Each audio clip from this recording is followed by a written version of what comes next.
It's June 11, 2024, and we're just sailing past the east end of Greening Island. Right there. And we're headed east again. The wind is kind of south, a little bit of a south-southeast. We'll see how far we can go today. It was supposed to be south 5 to 8, but it's considerably more than that right now. It's about 2:30-ish, and there are some clouds to the north, but they seem to be passing by without threatening us. So there was the possibility of a shower after 3, but I think we're okay. So we're just going to sail around out here for a little while and enjoy another day. You can see I've got my jacket on because in the wind, with the wind coming in off the ocean out here, it is chilly. I was only about 65 when we left the dock, so I'm guessing that it's, you know, in the upper 50s out here. So, and with the wind blowing on you at a lot more than 5 to 8, you definitely feel chilly. We're sailing more or less east, a little bit south of east right now at about 4.8 knots. So taking it easy. And I'm just going to turn the camera around and show you and explain a little bit about how I sail this Allied Princess 36 ketch. Okay, this is a ketch, has 2 masts. The aft mast is forward of the rudder post, which makes it a ketch. Aft mast is also shorter. The foremast is 40 feet long, and the aft mast is 30. Aft mast is stepped about 4 feet lower than the foremast, so it's considerably shorter in terms of overall height. The overall air draft, which is the height of the top of the mast up there, on this boat is 46 feet, plus my radio antenna and my Windex, which is just a wind direction indicator. Now, we have the boat rigged with a roller furling 135% Genoa, which you can see right there. That is an almost brand new Raleigh Tasker Genoa that this is its 3rd use. And we do not have the mainsail on the boat, and because I don't have the mainsail on board, I don't even put the main boom on board. And back here we have a mizzen sail, which is a much smaller sail. The jib is about 330 square feet. This one is about 95. So we have about 425 square feet of sail area, which is enough. We're not racers. And the reason I have it rigged this way and don't use the mainsail is that with the boat rigged this way, I do not have to leave the cockpit unless something goes horribly wrong. A line gets fouled on something or something like that, which happens very occasionally. So most of the time I can just stay here in the cockpit, which is well protected by the Dodger. And when I get ready to put the sails away, I just roll the Genoa up. The line to do that is fed right back to the cockpit. It's right behind me where I'm sitting now on the starboard side. And then we turn the boat into the wind and drop the mizzen. And that's it. Then the boat is ready to go into the marina. And that takes, you know, 5 minutes or so. Unless it's really blowing, then it can take a little longer to drop the mizzen. That's the hardest sail to bring down. The Genoa comes down, rolls up very easily. Okay, there's the main part of Mount Desert Island over there, and Bear Island with its little white lighthouse on it. And we are headed sort of east-southeast, and we're going to hopefully this time go out past Sutton Island and past Little Cranberry, maybe a little bit out to East Bunker Ledge. Okay, so that's where we are today, June 11, 2024, our 3rd sail of the season.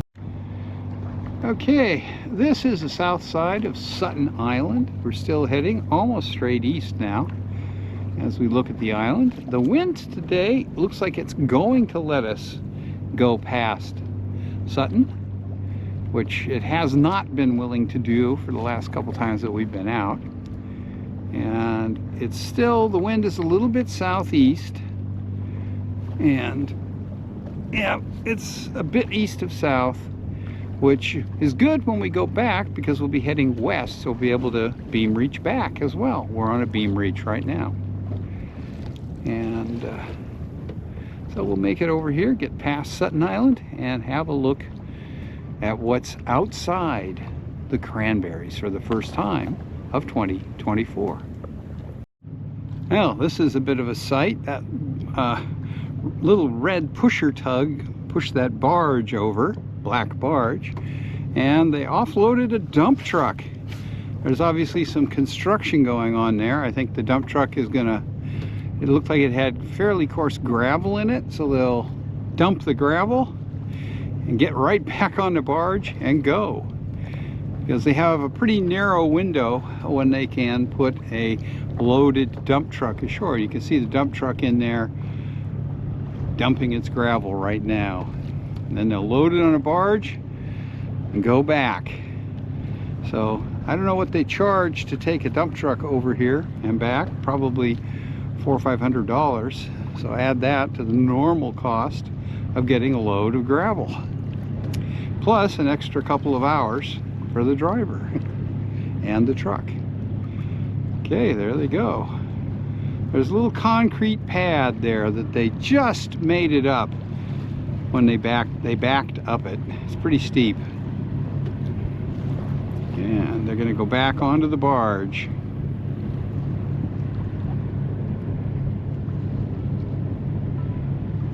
Somebody's building a new house over there, I think.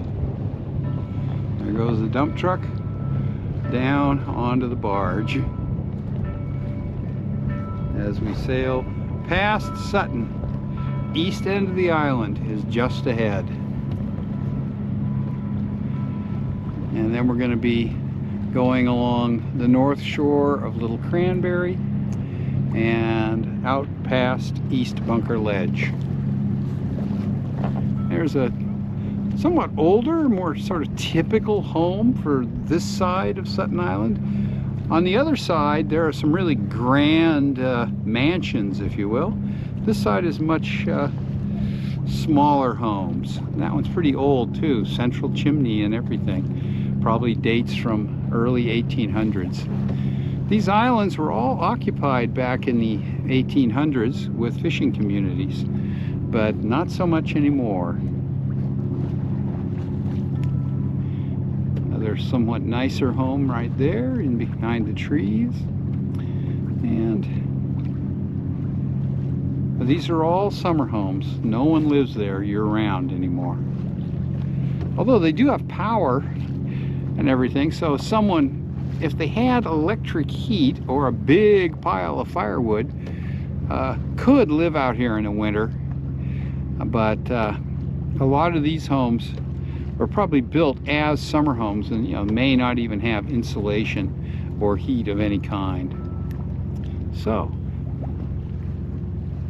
the south shore of Sutton Island.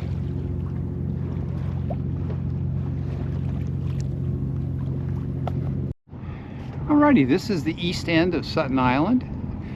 There are a number of rocks just off the end of the island, so you don't want to go too close over there. At this tide, they'd be underwater, but might only be 4 or 5 feet down. And that sailboat that's sailing past Sutton on the other side of the island belongs to a friend of mine. And he's out single-handing, as usual, for an afternoon sail. And that's a Hinckley Sou'wester 30. Very nice boat from the early 60s.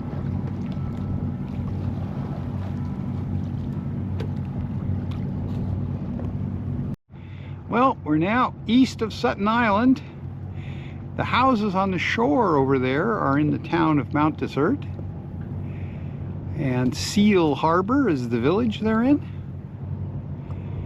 And there are some pretty grand homes over there. I remember, 25 years ago, we brought some friends came down from Canada and went sailing with us, and they saw some of the homes over there and commented that those looked like a really nice hotels to stay in, looking out right over the ocean. And I had to point out to them that they were private homes, not hotels, because some of them are pretty big, you know, in the 20,000-30,000 square foot range. And you can see the hills of Mount Desert Island over there, and up here on the port bow, just under the aft end of the Genoa, there's a white pylon that is sitting on East Bunker Ledge. Later in the year, somebody usually puts a flag on that pylon, and it stays there until it gets torn to pieces by storms. And this is Little Cranberry Island, north side, and you can see the humble summer cottages here. Some pretty grand houses. The one with the 4 dormers over there and 2 big chimneys, about 15 years ago, they expanded that house by about 50%. I figured that the 10 or 15 bedrooms that it had weren't enough. So some pretty fancy homes here on the north side of Little Cranberry Island. And out there in the distance, about 100 miles away, is Nova Scotia. Can't really see it, but it's over there. And on this side we can see the south shore of the eastern part of Mount Desert Island. You can see the last house you can see as you track to the right in this image is the last house before, and everything else you see over there is in Acadia National Park. And we're just going to go east for a while and see how things look. We're headed due east right now. And the land you can see in the distance over there is the Schoodic Peninsula. It's about 7 or 8 miles away from here. Well, we get a nice view into Seal Harbor. Not many boats over there right now. And you can see the bubbles, the 2 smaller hills, a little bit more in the distance, and some of the summer cottages on the shore. And there's East Bunker Ledge with its pylon. Back in the 1800s, that ledge claimed its share of schooners during storms and fog. A couple years ago, I found online a listing from the Cranberry Islands harbor master of all the shipwrecks out here in about 2 years, and there were 20 or 30 of them, and lots of schooners coming to this area. Got up here in inclement weather or fog, didn't know exactly where they were, and fetched up on that ledge. And there's another one at the south entrance to the Great Harbor, and that also claimed a number of schooners. This is Little Cranberry. Now, this area was a kind of harbor of refuge for storms, but it was kind of treacherous to get into, and that's one of the things that led to all the accidents. That's Sutton Island back there, a couple sailboats, and just past the sailboats is Bear Island. And Great Cranberry Island and Little Cranberry. And we're going to sail out past the east end of Little Cranberry. We're officially out of the Great Harbor of Mount Desert Island right now, and, if you will, into the open Atlantic Ocean. This part of it is the Gulf of Maine. And there's another view of East Bunker Ledge. You can just see a little surf where the rocks are over there. It's pretty close to high tide now, So there's not much surf, but there are a lot of rocks. You don't want to go too close in over there.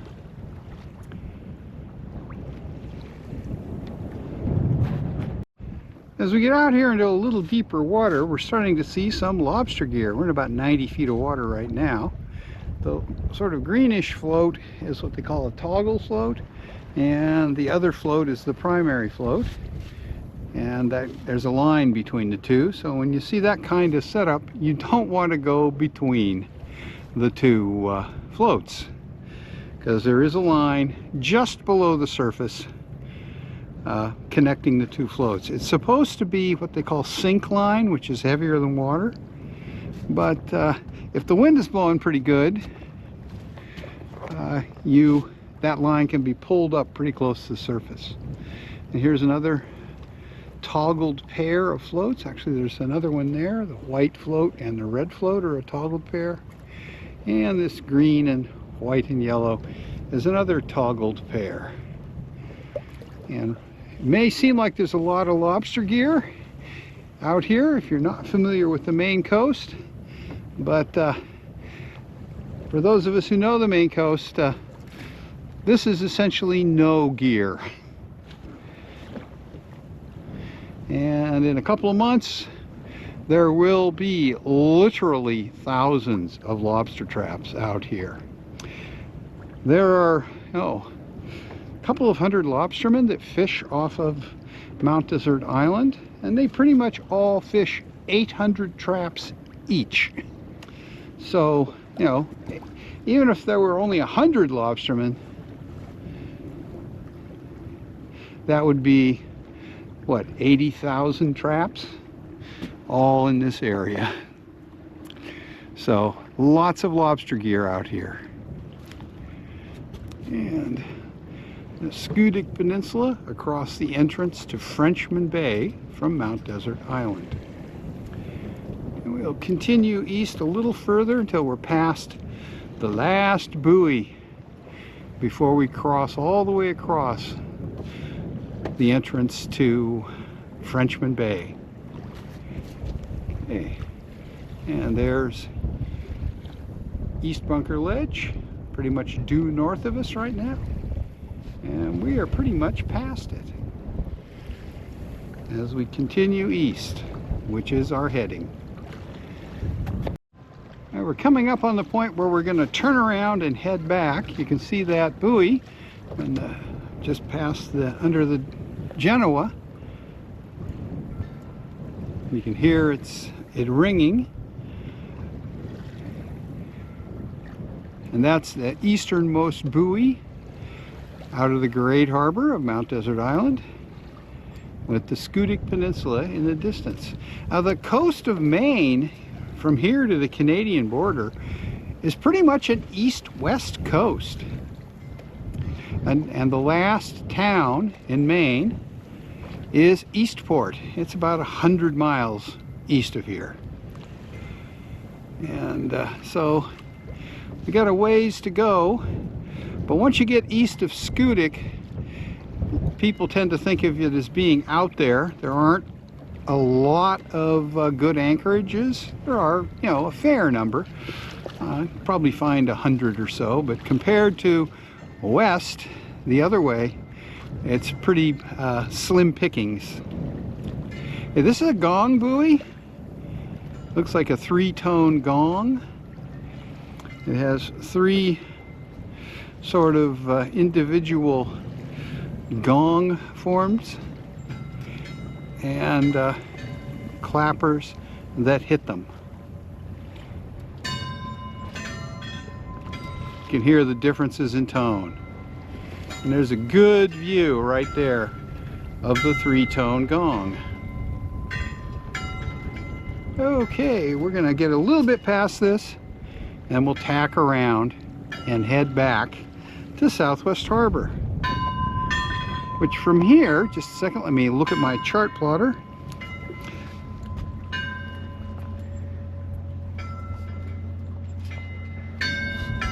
Is 4.69 miles. So by the time we get back, it's going to be close to a 10-mile sail. today. Well, we're coming up on Sutton Island now, and of course, as soon as we turned west, the wind shifted a little bit more into the west. But it looks like we're going to do okay and get past Sutton here. And over here, that power boat just passed close by us. It's our slip neighbors, the boat next to us at the marina. That's an Ellis 36. And it looks like they're headed over to Islesford, maybe to go to the Islesford Dock restaurant for an early dinner. And Great Cranberry Island straight ahead. We want to maintain this course for a while before we turn a little bit north of west. Right now we're just south of west, so that we clear Sutton Island. Well, there's a Morris, about a 45-footer, headed west. And Islesford Harbor over there filling up, a lot more boats than there were last week. And as we head toward Great Cranberry Island, and straight ahead is the Spurling Rock Bell. And we got lots of room over to Sutton. I think we won't have any trouble pointing Southwest Harbor. Well, we're past Sutton Island. There's that Morris yacht that passed us. It's headed into Northeast Harbor. And there's a lobster boat, probably headed over to Northeast as well. And we're sailing toward Southwest Harbor, making 6.3 knots right now. One thing I'll say, the new Genoa up there has had a huge impact on how much the boat heels. It heels a lot less with that new sail. The other one was apparently a little bit on the blown outside, and new sails always have less heeling moment. But anyway, there's MDI in the distance as we head west towards Southwest Harbor. Well, we're back in. 9.8 mile sail, hit about 6.3 knots peak. Mostly light air, pretty nice sail, and very pleasant. First time outside the islands this year, which was very nice. And the boat performed well. And I'm really happy with the new Genoa. It made such a difference. Should have done it years ago. But nope, they are not cheap, so don't buy them that often. That sail costs a little over $100 a year to own. So anyway, that's our third sail of the season, and we have now doubled our mileage that we had at the end of June last year, and it's only June 11th. So we'll certainly get out a few more times and get some more miles in this June. It's beautiful today. It was a little chilly when we were out and the wind was coming off the water, but other than that, it was perfect. Flat water, nice wind, and good sailing. It was a one tack sail. We sailed out, tacked, and sailed back.